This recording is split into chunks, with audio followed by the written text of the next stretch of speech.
জয় হিন্দ বন্ধু বান্ধৱীসকল, কি খবৰ? আপোনালোক সকলোৱে নিশ্চয় ভালে আছে।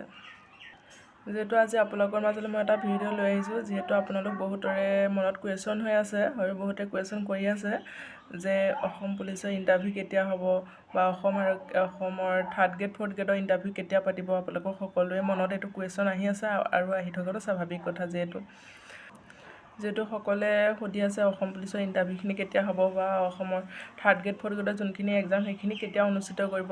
সকলোৱে কুৱেশ্যন মনতে হৈ আছে বা কুৱেশ্যন কৰিও আছে, যিহেতু তাৰ ওপৰত আজি মই ভিডিঅ'টো লৈ আহিছোঁ। আপোনালোকে ভিডিঅ'টো শেষলৈকে চালে গমেই পাব ভিডিঅ'টো কি হয়। যিহেতু এখন জনসভাত আমাৰ মাননীয় CM ছাৰে তেওঁ নিজে ঘোষণা কৰিছে যে অসম আৰক্ষী ইণ্টাৰভিউ কেতিয়া হ'ব, ADRFৰ কেতিয়া হ'ব, তাৰ ওপৰতে মই ভিডিঅ'টো লৈ আহিছোঁ।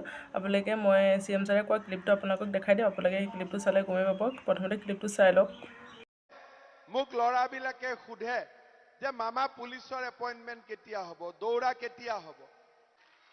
50,000 1 লাখ হৈ গ'ল আৰু 50,000 চাকৰি।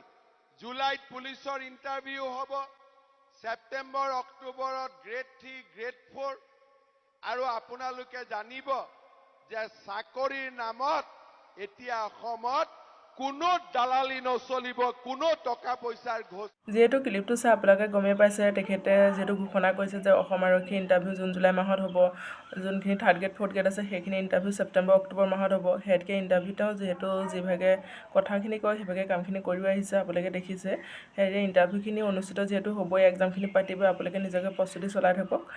আজি সেইটোৱে মোৰ বিশেষ আপডেট আছিলে আপোনালোকৰ মাজলৈ।